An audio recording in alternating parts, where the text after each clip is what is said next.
female has built into her physiology a boundary-dissolving experience in the form of the birth experience. And in these African tribal societies, it didn't happen once or twice in a woman's life. It happened a dozen or 20 times. So women, by virtue of giving birth, and by virtue of this experience of seeing another person come out of their body, can never get so firmly embedded this notion of their inviolate and unique self. So it's just biologically scripted into femaleness that several times in your life you're going to be melted down into this situation, and it's a very deep imprinting. In the absence of psychedelic plants or drugs, a male can go from birth to the grave and never have this experience. And millions of people do that. And millions of people go from the birth to the grave without ever discovering the relativistic nature of the ego. They entirely identify it with the self, when in fact it isn't that at all.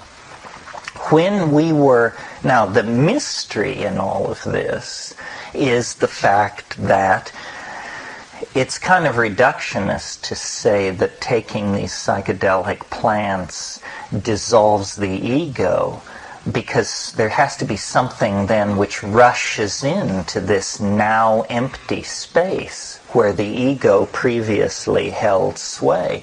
What rushes in to that liberated space is what I call the Gaian Mind, that there is actually a hyper-intelligent being on this planet, or in this planet. It perhaps is this planet, but it is sentient.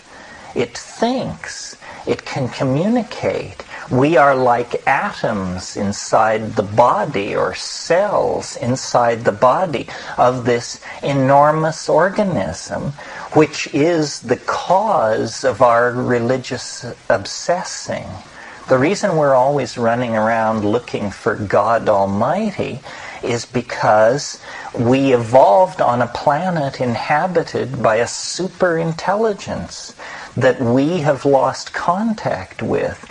And so we deny its intelligence. We, at this point, even deny its vitality.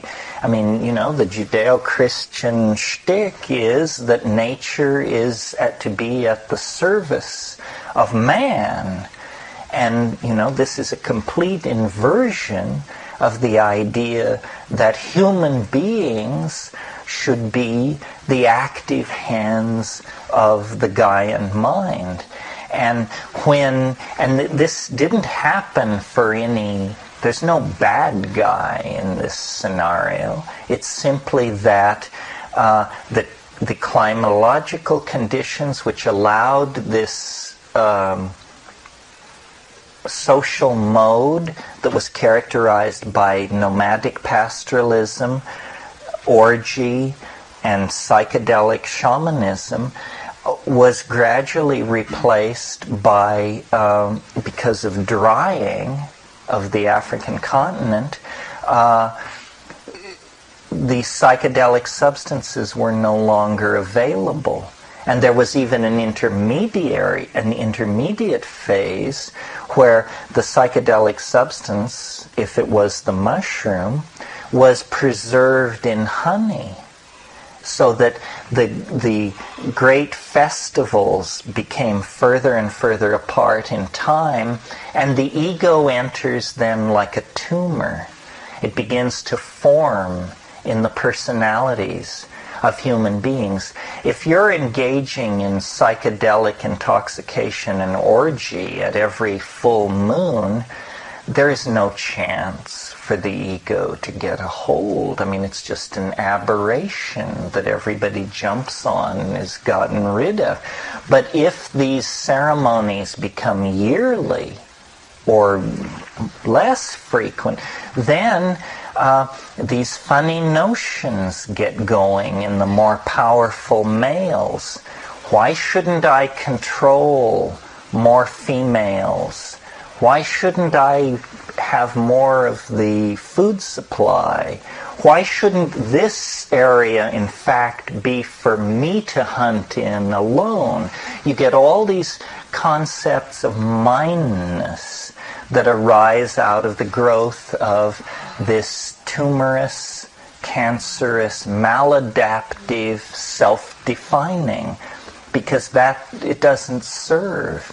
And we have committed ourselves to this thing so whole hog for the past 5,000-10,000 years that now we're so deep into it that it's not clear we can ever extricate ourselves from it, except, and this is the raison d'etre for my career, is we have to go back to the archaic solution, which is, and it can't be orgy.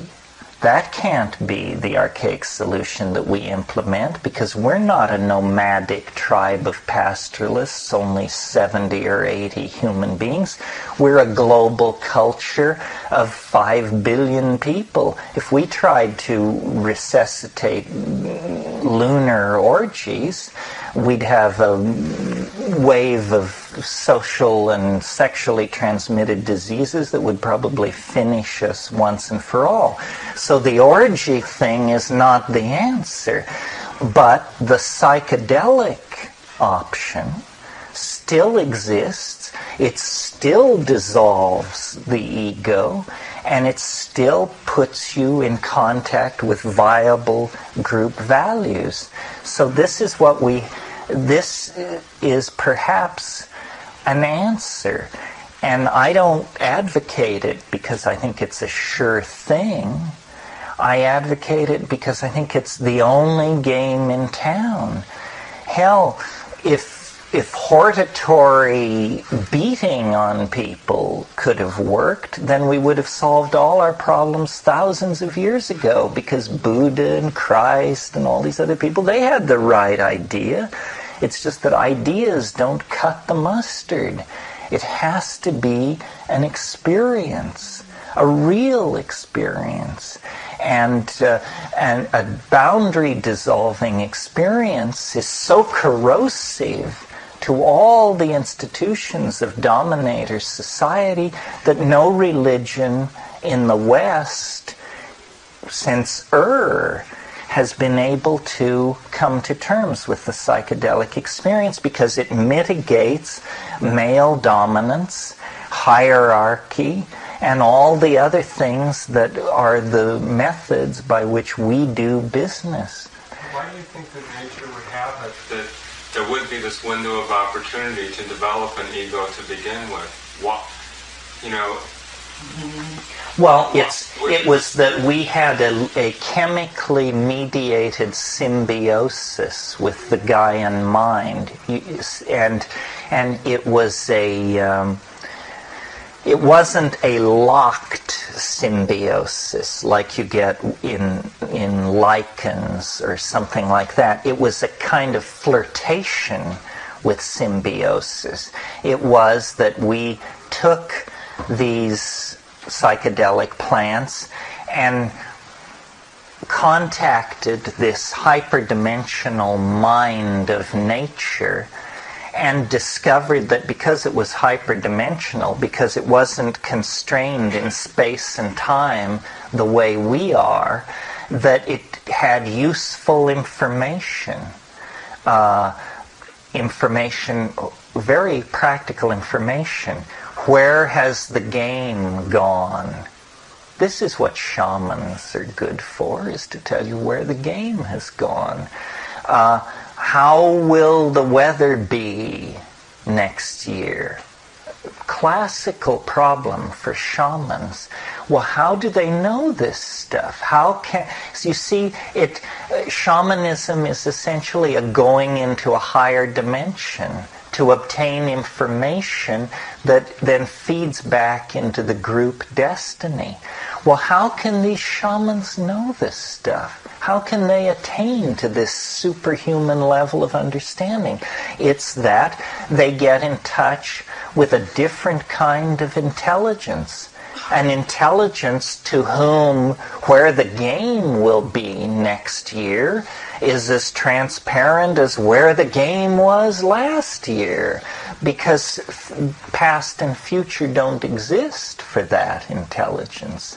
And our relationship to that intelligence was one of devotee to goddess, or supplicant to mystery. But eventually the connection was broken, and meanwhile the ego was arising, and the ego is like a mirroring of this larger psychic function. In other words, the ego is our pathetic attempt to create God on our own. This was Julian Jaynes' theory. He thought, you see, that up until as late as Homeric times, which is 800 BC, that if you got into a tight spot and were about to be offed or something, miraculously a voice would appear, would come on. It would just turn on in your head, and it would say, "You should get out of there." And people thought this was a god. It was a god. But eventually they were able to assimilate this psychic function into the personality. And then they said, well, that's not God talking. That's me. That's myself. And this is the idea where God is then located inside my body.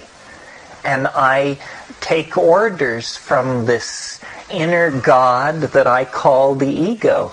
And if it is allowed to develop, and it's strange, it always develops along these patriarchal lines, you know. It brooks no babbling. It's not interested in argument. It knows what is to be done. And then the only time you get a problem is when you place one ego in contact with another. And then, of course, they go at it, hammer and tongs. But originally what we had was a symbiotic relationship with this Gaian mind. And this is the mystery that haunts this planet, haunts our history, haunts our psychedelic experiences and our dreams. It's that there really is a controlling super intelligence that can be contacted through psychedelic drugs, presumably religious practice, when you see how long they've been making the claim, although it must be a high noise signal when you do it that way, because they seem to get it always skewed off in some weird direction that then reinforces paternalistic institutions. But this is what all this goddess talk is about, is either we are becoming more sensitive to the presence of the Gaian mind, or the Gaian mind, under pressure of the approaching apocalyptic crisis, is beginning to raise its voice louder and louder and louder. So that now, you know, when you go into nature loaded, every rock, every tree, every stream is saying, awaken, awaken, come to focus. There's minutes to go, as William Burroughs likes to say, you know. So we have to connect up. And so we are, in a sense, the hands of this diffuse supermind that is spread through nature. And our presence as thinking, reflecting, culture-building individuals is not simply an amazing but meaningless set of circumstances. Our presence as a global technical civilization signifies the onset of the final crisis. it's as though, you watch a pond and the surface is smooth, mirror smooth. Well, then the surface of the pond begins to churn. This is the signal that something huge is about to emerge out of the pond. And human history is that turbulence on the still surface of nature. Nature would never have allowed a phenomenon like human history to get going were it not in response to a deeply felt planetary crisis that is approaching at ever accelerating speed. And I have enough faith in nature to believe that when the moment finally is upon us, we'll be ready. But the tools are being laid up right now. The ultimate tools, not the prototype tools. The bow and arrow, that was a prototype. The catapult, that was a prototype. The B-17, that was a prototype. But thermonuclear tipped intercontinental ballistic missiles, this is not the prototype. This is the actual instrument by which you could save a planet as well as destroy it, because you're at last dealing on the level of energies necessary to make those kinds of changes. And I think the evidence is all around us that the historical mode cannot persist. It can't. Just draw all the curves. Output of petroleum distillates, output of energy, population growth, proliferation of weapons. When you draw all of these curves, they can't be propagated 500 years into the future. Sometime in the next 50 years, we're going to have to make or break what history was all about. And the arising of global culture, the arising of an integrated electronic awareness, high-speed computational machinery, tremendously powerful weapons, spacecraft, all of this stuff looks to me like the raw material for a salvational exercise. And notice that it's not only a way to save the planet, it's in a sense a way to save not only ourselves, but to save our ancestors as well. This, if we can act in a moment of great crisis to preserve the planet from ruination, we will redeem human history. Then it all makes sense. The pogroms, the migrations, the brutality, the stupidity, it was all toward a purpose, and then somehow those lives that were lost in those pogroms and invasions and migrations and so forth are given meaning. A meaning which they will totally not have if we simply blow the planet apart and wreck nature and ruin the oceans and blow off the atmosphere. Then it just looks like a tale told by an idiot, full of sound and fury that signifies nothing.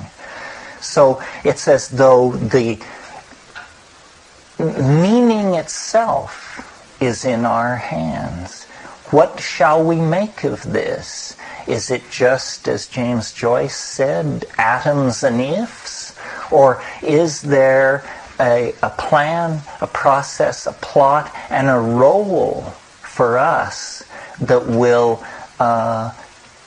give us some dignity in this situation, which otherwise, up to this point, as far as I can see, we totally lack. I mean, it's all very well to spend an afternoon wandering around the Louvre, but on the other hand, spend the next day wandering around the slums of Calcutta And you just really have to wonder about what the human enterprise is about. Now I will read you this little quote from Moby Dick, which sort of gets to some of this. Are you all familiar with Moby Dick? Are any of you familiar with Moby Dick? You should be. I mean, this is the greatest work of prose ever written by an American without contest, I think.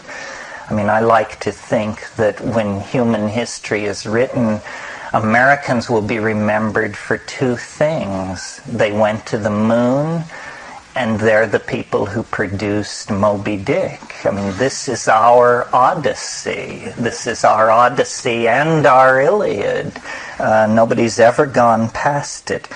Okay, there's a scene early on. You all know that it's a whale hunt, right? Okay, so there is a scene where the captain, who is running this show and driving this thing, this hunt for this whale, to a truly apocalyptic conclusion, because for him this is no hunt for an animal, this is a confrontation with an alien god, and he is determined to murder this thing because it, as he delicately puts it, dismasted him, meaning it bit off his leg and destroyed his sexual machinery. And his first mate, who functions as Christian right reason, wimpy little Starbuck, says, "Vengeance on a dumb brute," cried Starbuck, "that simply smote thee from blindest instinct? Madness! To be enraged with a dumb thing, Captain Ahab, seems blasphemy." And Ahab says, "Hark ye yet again the little lower layer. All visible objects, man, are but as pasteboard masks. But in each event, in the living act, the undoubted deed, there some unknown but still reasoning thing puts forth the moldings of its features from behind the unreasoning mask. If man will strike, strike through the mask. How can the prisoner reach outside except by thrusting through the wall? To me, the white whale is that wall, shoved near to me. Sometimes I think there is naught beyond, but 'tis enough. He tasks me, he heaps me. I see in him outrageous strength, with an inscrutable malice sinnowing it. That inscrutable thing is chiefly what I hate. And be the white whale agent, or be the white whale principal, I will wreak that hate upon him. Talk not to me of blasphemy. I would strike out the sun if it insulted me. For could it do that, then could I do the other, since there is ever a sort of fair play. And that was the point I wanted to make, about 2 points: striking through the mask to achieve reality, and that we can do it, because there is ever a sort of fair play. The field is level. The cards are not stacked against us. If we play our hand right, we can take the whole game. They wouldn't have it any other way. That's right. By the way, I'm getting into that book by Camille Paglia called Sexual Persona, and it's definitely the read of the season. And I didn't realize the publication date is listed as September 1991, so it's hot. And I read the section on Moby Dick, which comes very close to the end, and if all of it's as good as that, then it's really something. I mean, there hasn't been that much fun between the covers of one book since Marshall McLuhan wrote The Gutenberg Galaxy. So, if you think of yourself as a feminist, an art historian, a literary critic, an egghead, all these things, she's just outrageous. I think we have to get her here as fast as possible, because she's really freewheeling and makes a lot of people mad, which is always a good sign, I think. It's called Sexual Persona by Camille Paglia. Maybe some of you saw about a month ago in the Image magazine, which is the insert in the Sunny, there was an article about her and they put her on the cover, and she's very controversial and says lots of provocative things, and the article stressed her dumping on Derrida and Lucan and Foucault and that whole crowd, and saying, all of them put together were not worth one page of William Burroughs, basically. And, not that we care about this, but in academia, this is big news, because they're in awe of all those people. I tried to read Derrida. I couldn't make head nor tails of it. It just seemed to me like anti-thought. All of this is inspired by a number of papers that have recently been called to my attention. If I can get this the way I want it. And one of them is called, and I recommend it to your attention, it appeared in the June 1989 issue of Zygon, and it's called The Omega Point as Eschaton, Answers to Pannenberg's Questions for Scientists. And this is, it's by Frank Tipler, and this is a very interesting article which tries to argue for the reality of Christian eschatological hermeneutics in the light of information theory, and actually makes a number of points that I thought I would be alone in making for my entire life, and now I see that I'm actually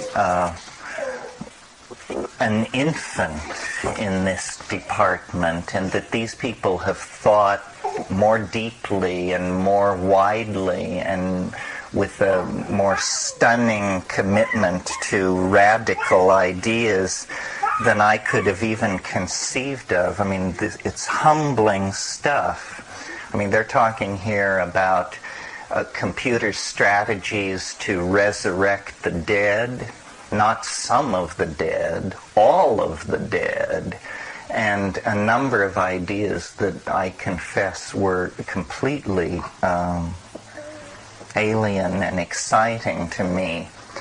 And I also have a correspondence between Frank Tipler and Hans Moravec, the author of this little thing I just read you, and a paper by Moravec that apparently has not yet been published called Time Travel and Computing.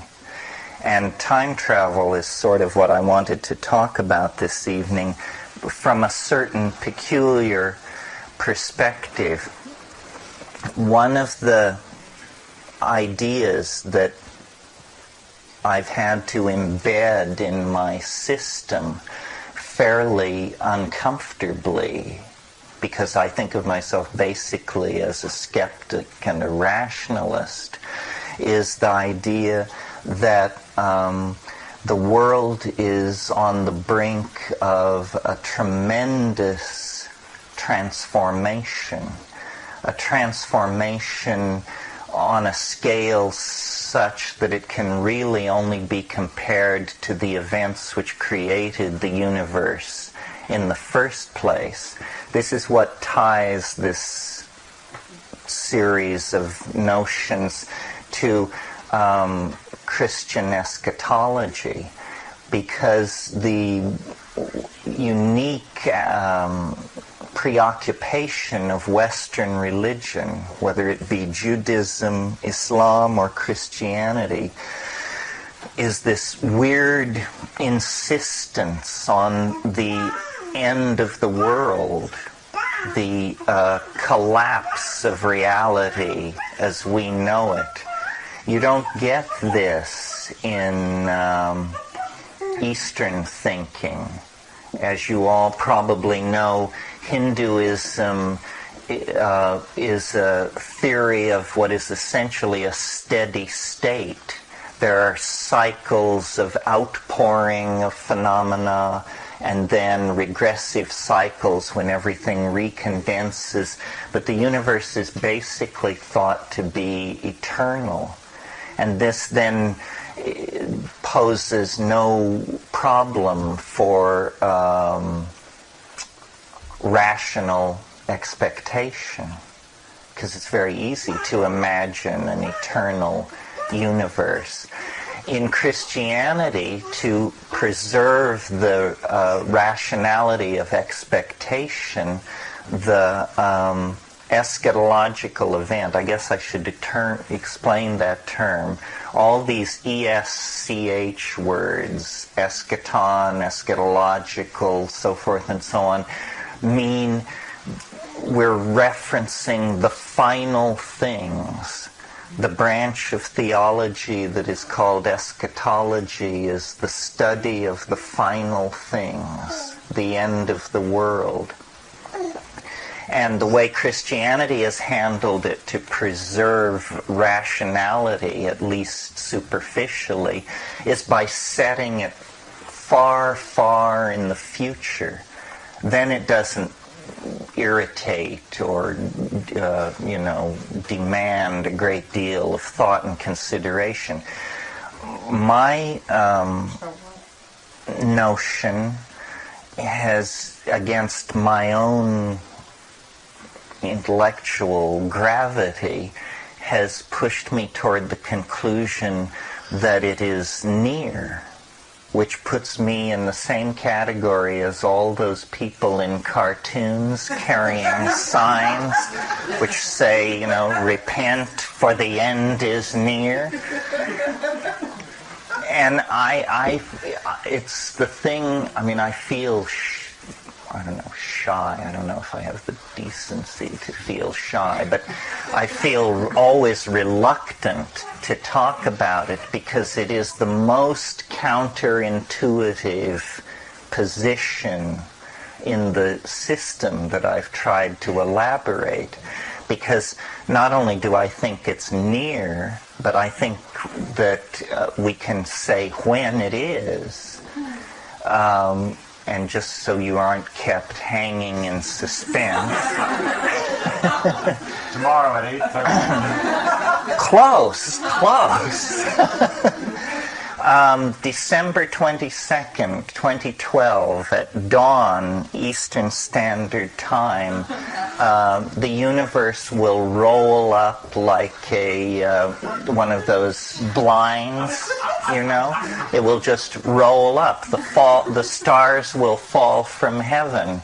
Reality, as we know it, will completely disappear to be replaced by something else. Now, why would anyone think such a thing? What set of rational premises could lead to such an irrational notion? I have this idea that there is a counter-entropic principle built into the universe that has not been described by science at all. It may have been noticed, but never in its inclusive nature. And I call this anti-entropic principle novelty. Novelty has been increasing since the very first moments of the birth of the universe. Whether you subscribe to the orthodox cosmology of a Big Bang, which I would like to sit on the fence about, it seems to me, I mean, you may think my notion is unlikely, but you should remind yourself that what science believes is that the universe sprang from nothing in a single instant from an area whose diameter was less than that of the electron. It seems to me this is almost like the limiting case for the incredible. I mean, if you could believe that, what would you resist believing? I mean, if you believe that, you may be interested in a large bridge over the Hudson River that my family has had for generations and that we're willing to sell you for $1. But this is what science believes. This is what most scientists believe, although in all fairness, in the last 5 years, this has gotten more shaky. Not everybody now believes in the Big Bang. Well, what I would like to substitute for the Big Bang is what I call the big surprise. And the big surprise doesn't come at the beginning of the universe. It comes at the end of the universe.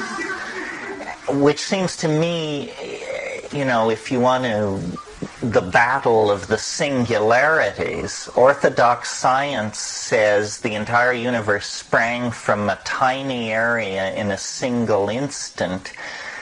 The notion that it sprang from pure nothingness. It sprang from a point-like dimension that was, so far as we can tell, utterly without any quality whatsoever. This seems to me the least likely environment in which to seek a singularity.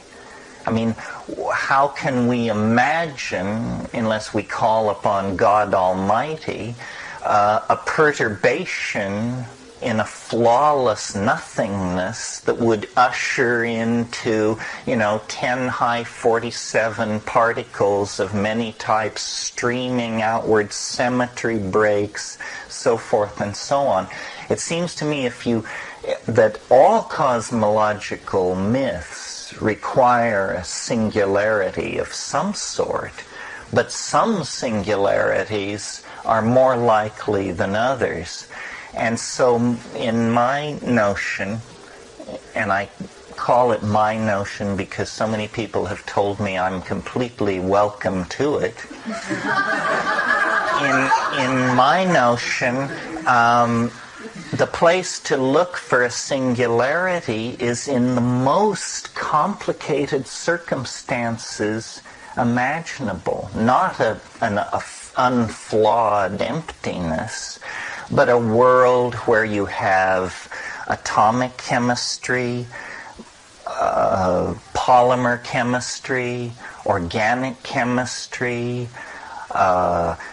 advanced animals and plants, languages, cultures, technologies, information coding and regurgitation systems. In other words, the more complexity that you can pile into a situation, the more likely you're going to get what is called an emergent property, or a singularity, or the big surprise.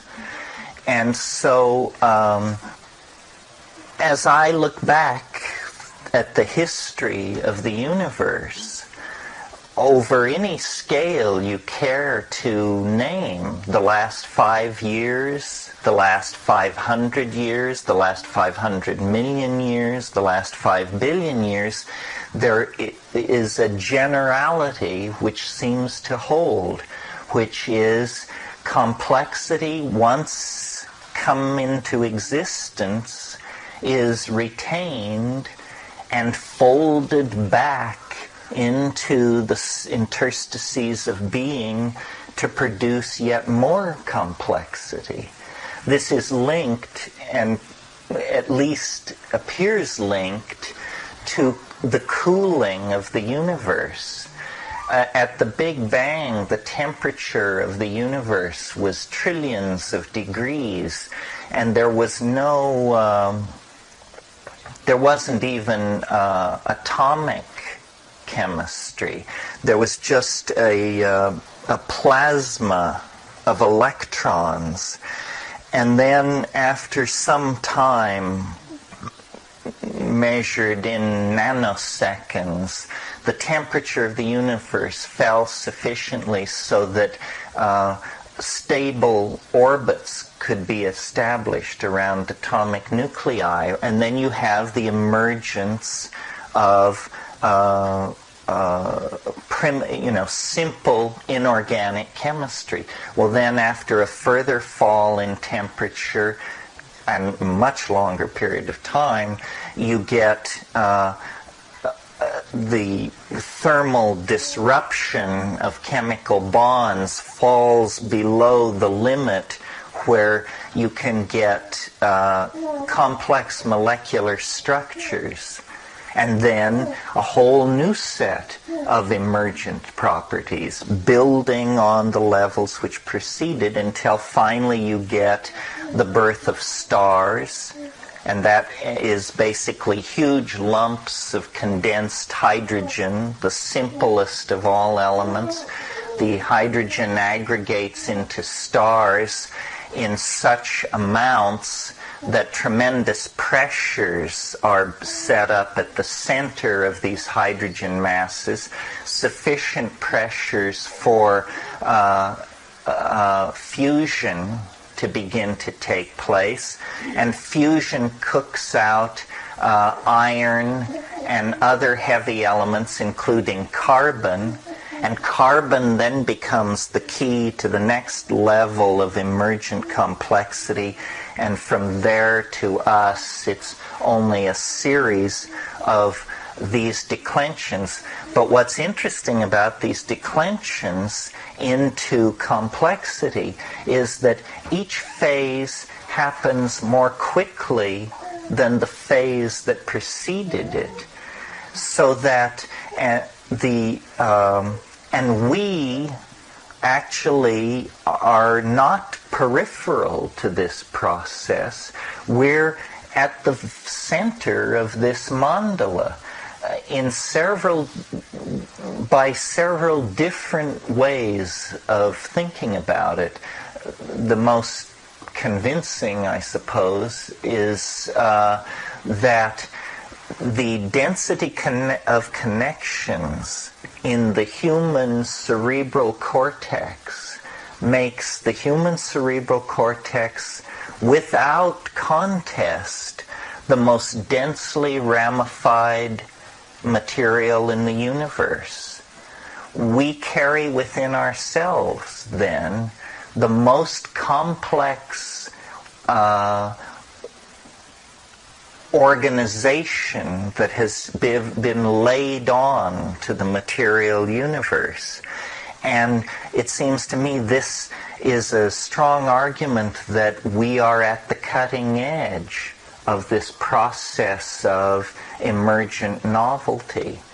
Now, up until 1 million years or so ago, we were just one more animal wandering around on this planet, albeit a sort of weird animal. Bipedalism, binocular vision, complex pack signaling.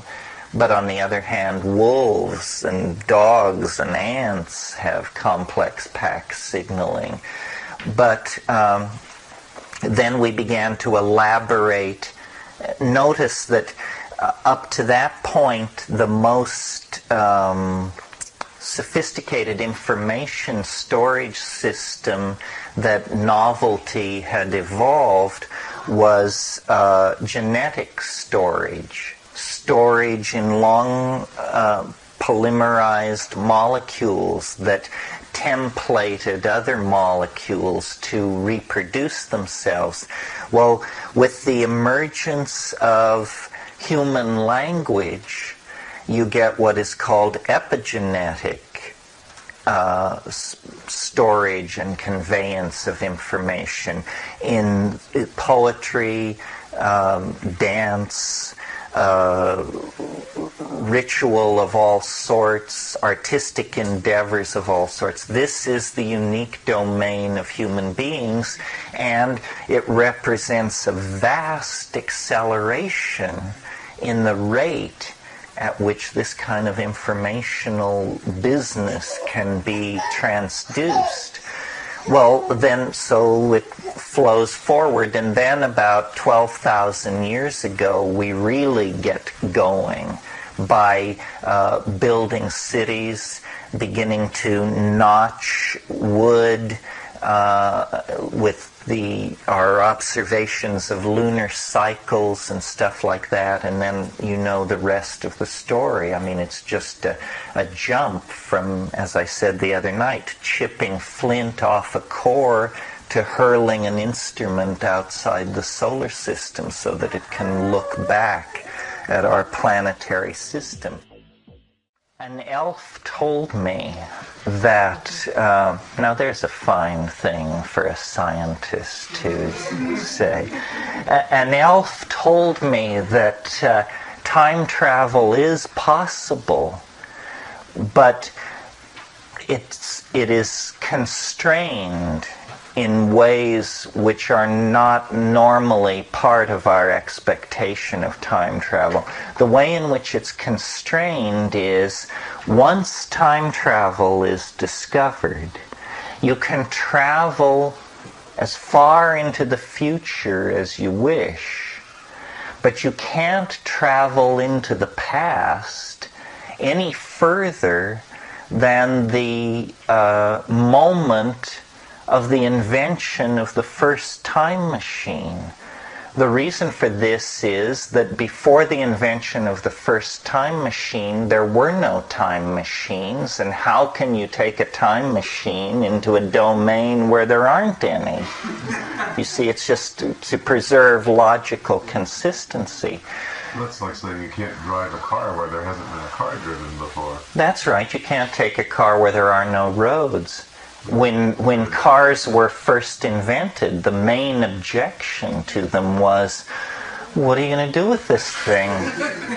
You know, there's nowhere to, it can't go where a horse can go, so what good is it? So here's a fantasy scenario, which for a while I liked very much. It's that quantum physics and nanotechnology and all this malarkey is refined and focused toward the notion of building a time machine, so that then on the morning of December 22nd, 2012, at the World Time Institute in the Amazon, the first time journey is about to be taken, and the whole world is watching on holographic television as the lady temponaut is strapped into the machinery that will hurl her centuries into the future.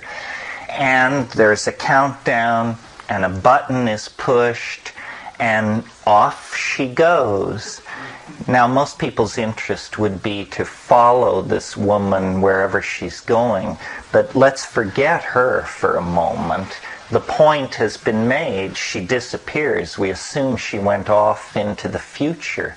But what happens right there, right then? It seems to me in the very next millisecond, thousands of time machines would begin arriving from the future simply because they had driven to the end of the road. They had come back in time to witness the first journey into the future. It's as though you could take your Piper Cub and fly it to Kitty Hawk, North Carolina in 1906 to see the Wright Flyer take off. You see? Are you all with me so far? Yeah. Oh yeah, right. Now, there's a problem with this, which some of you, I'm sure, are thinking, I hope anyway, which is what's called the grandfather paradox, which is the old conundrum that haunts all time travel schemes, which is, if time travel were possible, you could go back in time and kill your own grandfather. Well, then you wouldn't exist. Well, so then this sets up a logical impossibility. Either you exist or you don't exist. And some science fiction authors have assumed that somehow massive influxes of synchronicity would preserve your grandfather. You know, you would approach him with your Saturday night special, but it would blow up in your hand, or it would ricochet off the St. Christopher medal he always wore, or something like that, because he cannot be killed by you, because in that case you wouldn't exist, in which case he couldn't be killed by you. And this troubled me for a long time then. What exactly would happen in this situation if a time, because the according to Hans Moravec of the Robotics Institute of Carnegie Mellon University, I mean, time travel is no big deal. The first paragraph of this paper: the last few years have been good for time machines. Kip Thorne's renowned general relativity group at Caltech invented a new quantum gravitational approach to building a time gate, and an international collaboration gave a convincing rebuttal of the grandfather paradox arguments. Another respected group suggested time machines that exploit quantum mechanical time uncertainty. The technical requirements for these suggestions exceed our present capabilities, but each new approach seems less onerous than the last. There is hope yet that time travel will eventually become possible